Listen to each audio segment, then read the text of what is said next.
요한이 전한 거룩한 복음입니다. 방에서 유다가 나간 뒤에 예수님께서 말씀하셨다. 이제 사람의 아들이 영광스럽게 되었고 또 사람의 아들을 통하여 하느님께서도 영광스럽게 되셨다. 하느님께서 사람의 아들을 통하여 영광스럽게 되셨으면 하느님께서도 몸소 사람의 아들을 영광스럽게 하실 것이다. 이제 곧 그를 영광스럽게 하실 것이다. 얘들아, 내가 너희와 함께 있는 것도 잠시뿐이다. 내가 너희에게 새 계명을 준다. 서로 사랑하여라. 내가 너희를 사랑한 것처럼 너희도 서로 사랑하여라. 너희가 서로 사랑하면 모든 사람이 그것을 보고 너희가 내 제자라는 것을 알게 될 것이다. 주님의 말씀입니다.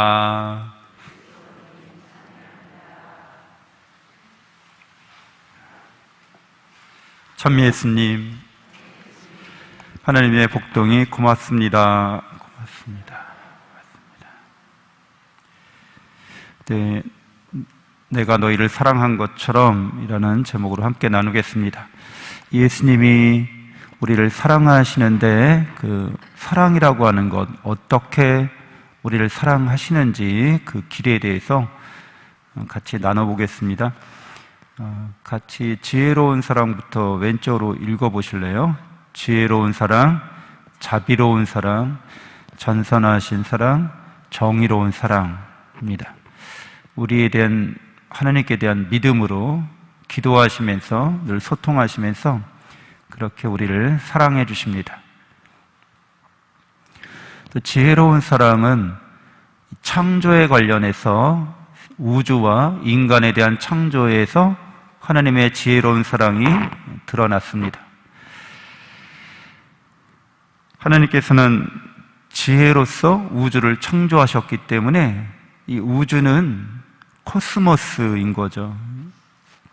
꽃말이기도 해요, 이 코스모스가. 근데 질서라는 뜻을 갖고 있습니다. 그리고 조화라는 뜻도 갖고 있어요.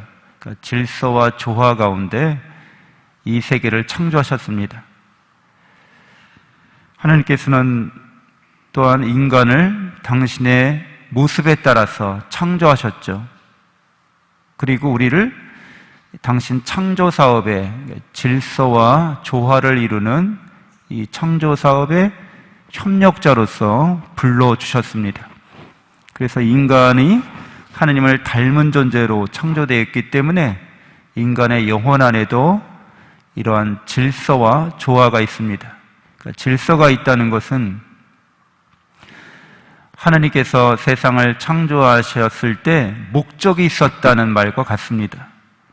질서의 가장 위에 있는 상위 질서, 바로 우리가 추구해야 될 목적을 가리킵니다. 그리고 이러한 하나님에 대한 사랑, 이것이 창조 질서의 목적에 해당되는데, 인간에 대한 사랑, 세상에 대한 사랑도 서로 조화를 이룬다는 거죠. 그러니까 하나님을 사랑하는 거랑 창조 질서의 최궁극적 목적과 인간에 대한 사랑과 세상에 대한 사랑이 조화롭다는 거죠. 그러니까 이 창조와 조화, 창조의 세계 안에서 이런 질서와 조화를 이루고 목적에 맞게 살아갈 때 우리는 평화를 누리게 됩니다.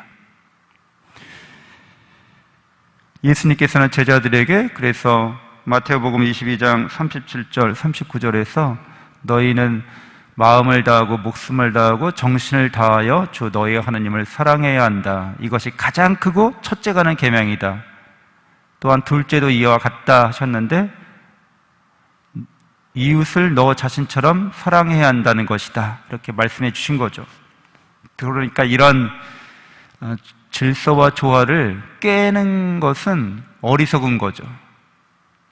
그래서 집에서 혹시 반려견들 댕댕이 키우시잖아요. 근데 어떤 경우에는 가족보다 댕댕이를 가장 우선시하는 것 같은, 물론 그럴 일은 없겠지만 표현을 할 때도 우리 댕댕이 밥 줬어? 식사하셨어요?는 물어보지 않아요. 댕댕이 밥 줬어? 날씨 무더우면 에어컨을 이렇게 틀 수 있잖아요. 무더위에 어떻게 잘 지내? 우리 댕댕이 더운데 에어컨 켜줘야 돼. 이렇게. 뭔가 좀 혼란스럽죠. 무질서한 거죠. 이 세상에 나쁜 개는 없다. 거기 프로에 보면 대통령, 개들에 대한 개통령이라고 하죠. 그 강영욱 씨가 개는 개답게 키워야 합니다. 이렇게 얘기해요. 개를 사람처럼 키우거나 개를 사람보다 더 관심을 기울이거나 그 삶의 중심에 넣으면 개판이 되는 거죠. 그래서 개판 난 집들 이렇게 보여주잖아요. 개가 개답지 않은 거죠. 이게 창조 질서에 어긋나는 겁니다. 교황께서도 개에 대한 이런 반려동물에 대한 생명에 대한 사랑을 이야기하시지만 거기에 쏟는 그런 정성과 에너지를 사람에게 쏟아야 된다고 그렇게 이야기해주고 있어요. 또한 지혜로운 사랑은 우리에게 그 지혜에서 이탈되는 것을 창조 질서에서 어긋나는 것, 창조의 그 조화에서 어긋나는 것, 그것을 우리는 죄라고 한다고 말씀드렸죠. 그러니까 죄라고 하는 단어가 히브리어로 하타라고 하는데 그 뜻이 바로 목적에서 어긋나다, 이걸 죄라고 합니다. 그러니까 창조의 질서, 창조의 조화, 하느님 사랑과 인간에 대한 사랑과 세상에 대한 사랑이 이렇게 질서가 잡혀 있고 서로 조화롭게 될 때 우리는 평화를 누리게 되는데 거기에서 이탈될 때를 우리는 죄라고 하고 혼란과 무질서와 또는 부조화를 경험하게 됩니다. 근데 하나님께서 그러한 인간에게 자비를 베푸신다는 거죠. 우리를 너그럽게 사랑해 주신다는 겁니다. 그래서 인간이 짓는 죄와 하나님의 사랑이 비교해 보면 항상 뭐가 더 클 수밖에 없어요? 하나님의 사랑이 항상 더 위대합니다. 하나님께서는 인간의 죄를 그래서 언제나 용서하십니다. 인간의 죄가 하나님의 영광을 가릴 수 없습니다.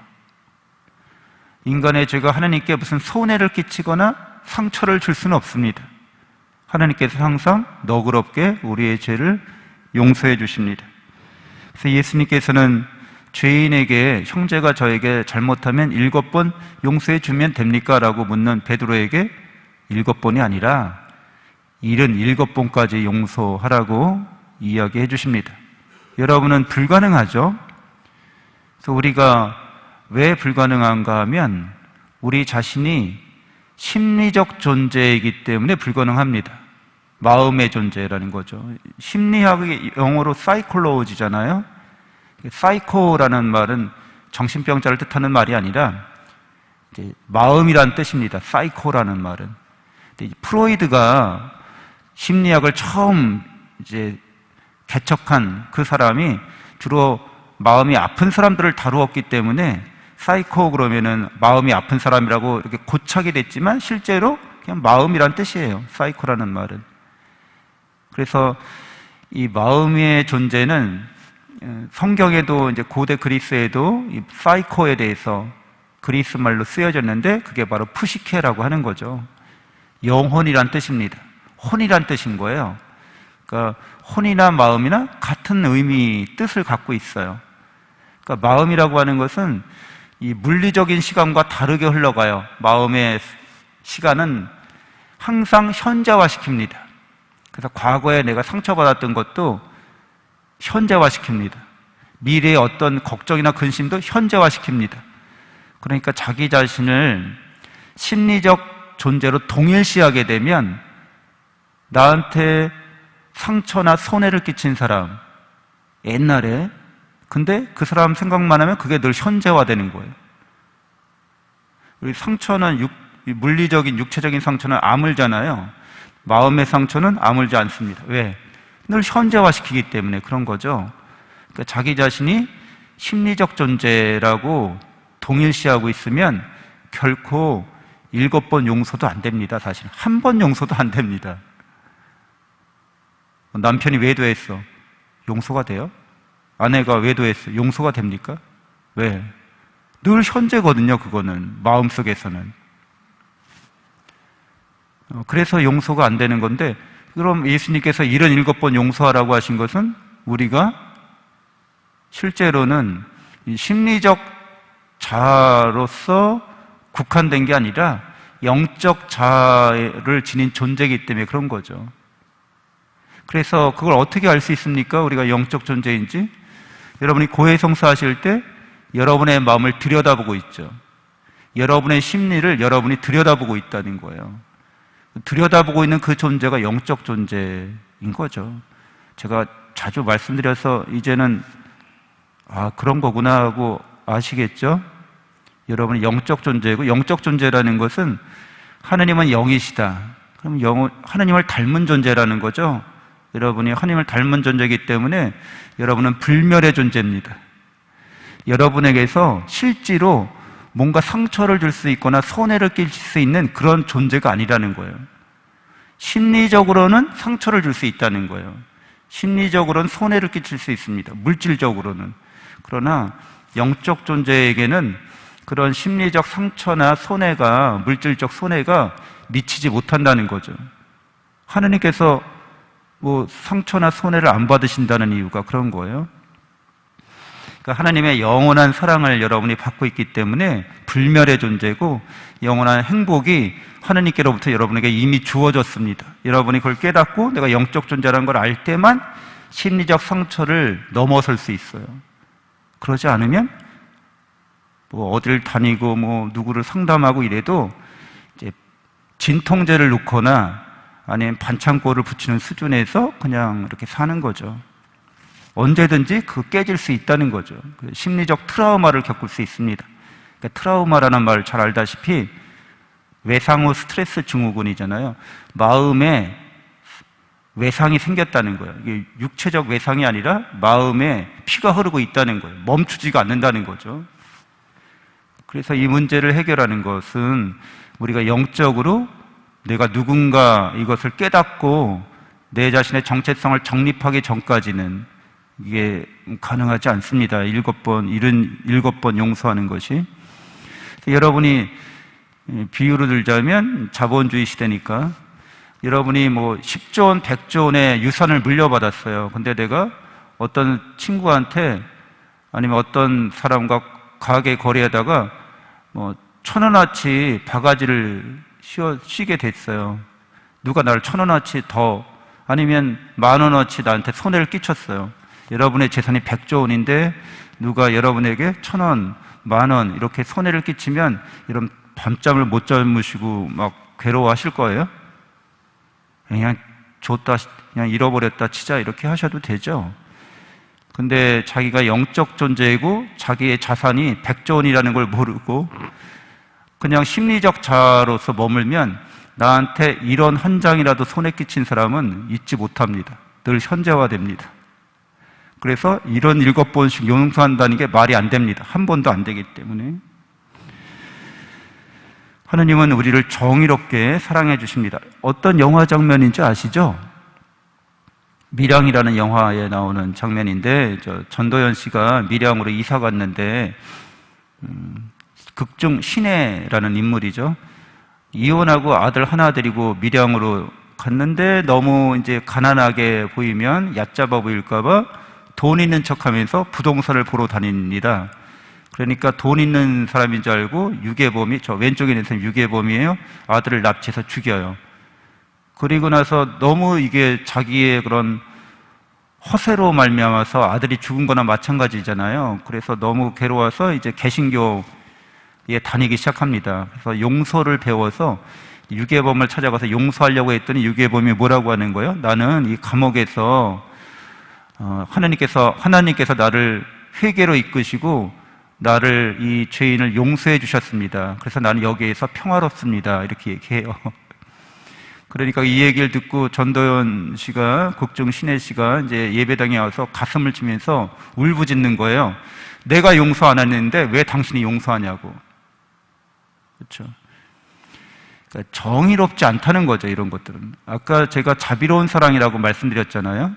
근데 이거랑 충돌하죠. 모순이 되죠. 자비를 베푼다는 것과 정의를 세운다는 것. 그래서 이런 거 국가적으로도 문제죠. 위안부 사건이 있는데 또 우리가 불법 징용당한 사람들, 강제 징용당한 사람들 있죠. 근데 제대로 보상이 안 이루어지고 배상이 안 이루어진 상태에서 그냥 합의해라 이렇게 얘기하는 거, 그거는 정의롭지 못하다는 거죠. 그래서 하나님께서 정의롭고 올바르신 주님이시기 때문에 죄인은 사랑해 주시는데 죄는 미워하십니다. 죄에 대한 분노를 갖고 계십니다. 여러분도 그러시죠? 근데 우리는 죄와 죄인을 구별하지 못할 때가 있어요. 하나님은 죄인에게 자비를 베푸시지만 죄는 분노하시고 죄에 대해서는 정의를 세우기를 원하신다는 거죠. 그래서 하나님께서는 은총을 베푸셔서 우리가 회개하도록 하십니다. 우리가 창조 질서를 어긋났을 때, 이 사랑의 질서와 사랑의 조화가 어긋났을 때 우리로 하여금 마음속에서 알람이 울리게 해주세요. 뭔가 잘못되었다고 알려주시는 거죠. 회개하도록 이끌어주시고, 회개할 때 회개하는 죄인을 용서하시고 그 죄에 대한 결과를 보속하도록, 열매를 맺도록 그렇게 이끌어 주십니다. 그래서 이런 열매를 맺는 것을, 이제 내가 죄인인데 내 죄는 용서받았지만 내 죄로 말미암아서 상처받은 사람이 있거나 손해가 난 사람이 있으면 보상하라는 거죠. 이게 회개의 열매입니다.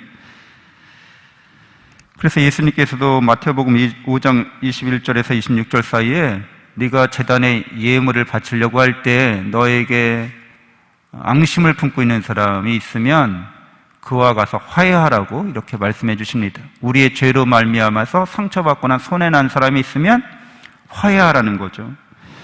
그리고 고해성사를 통해서 우리가 죄의 용서를 받잖아요, 자비롭게. 근데 보석이 주어집니다. 이 보석이라는 건 말 그대로 정의롭다는 거예요.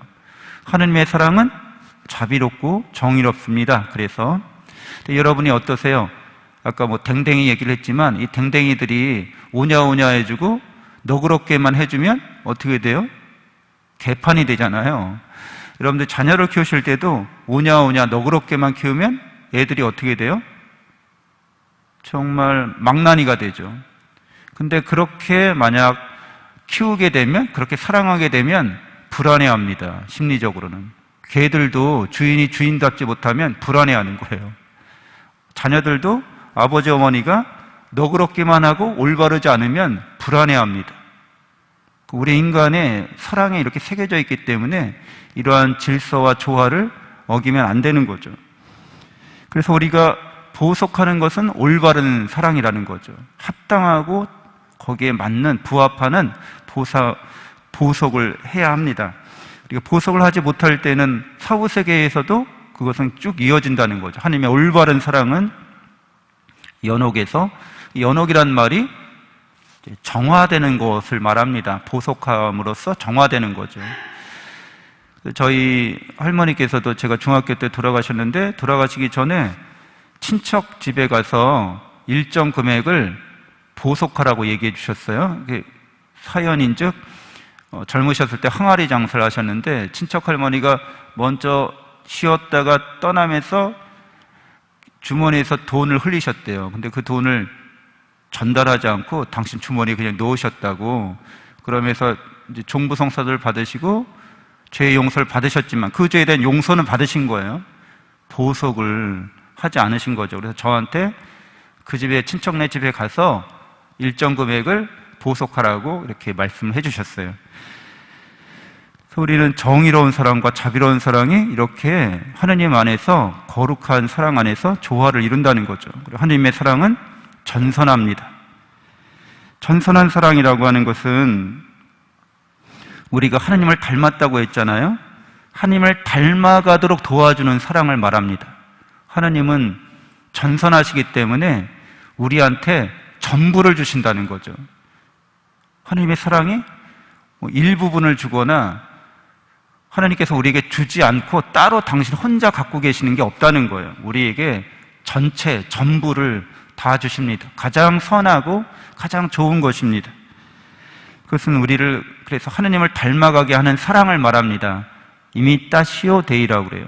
하느님을 닮아가는 사랑을 말하고. 그래서 예수님께서는 제자들을 극진히 사랑해 주십니다. 제자들의 발을 씻겨주시고 최후의 만찬 석상에서 당신의 살과 피를 제자들에게 빵과 포도주로 주시고 십자가에서 피를 흘려서 실제로 전부를 주는 사랑을 실천해 주십니다. 그래서 우리가 영성체 할 때마다 하나님 전부를 받아 모시는 거죠. 일부가 아닙니다. 하나님께서는 사랑이 이렇게 전부를 내어주는 것이라고 우리에게 일러주시는 거죠.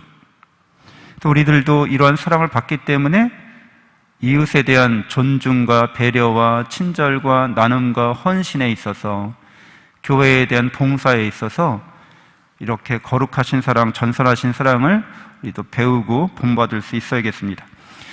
하나님의 사랑으로 우리는 새로운 사람이 된 거죠. 예수 그리스도의 복음으로. 그리고 새로운 삶을 살아갑니다. 하나님의 사랑을 깨닫고 믿은 사람은 그 이전과는 다를 수밖에 없다는 거예요. 자기가 누군지를 제대로 안다는 거죠. 인간이 어떤 존재인지를 올바르게 제대로 알게 되었다는 겁니다. 그래서 우리 삶의 목적도 이제 하나님께로 향하게 되는 거죠. 영원하고 진실한 사랑으로 하나님을 닮아가는 삶으로 나아가게 됩니다. 그래서 우리는 새로운 사람이 되고 이제 새로운 삶을 살아가게 되었는데, 우리는 때로 어리석음을 겪을 수 있습니다. 본인의 어리석음 아니면 이웃들의 어리석음을 통해서 우리는 더 지혜로운 사람이 될 수 있습니다. 우리는 죄와 탓과 허물을 겪을 수 있습니다. 본인의 죄 아니면 다른 사람들의 죄를 겪을 수 있다는 거죠. 그런데 우리는 예수 그리스도의 사랑 안에서 더 자비로운 사람이 될 수 있습니다. 우리는 살아가면서 불의와 공정을 본인이 자행하기도 하고 당하기도 합니다. 그러나 우리는 그런 일을 겪을 때 더 정의로워질 수 있습니다. 또 우리가 악을 경험할 수 있는 거죠. 본인의 악이나 다른 사람의 악을 통해서 우리가 좌절하거나 실망을 겪을 때도 있지만 더 선해져야 한다는 그런 선에 대한 부르심과 추구로 우리 삶을 바꿀 수 있습니다. 항상 이렇게 하나님께서는 좋은 일이나 나쁜 일이나 우리에게 다 하나님을 닮아가는데 유익하도록 우리를 이끌어 주십니다. 잠시 눈을 감고 묵상하겠습니다.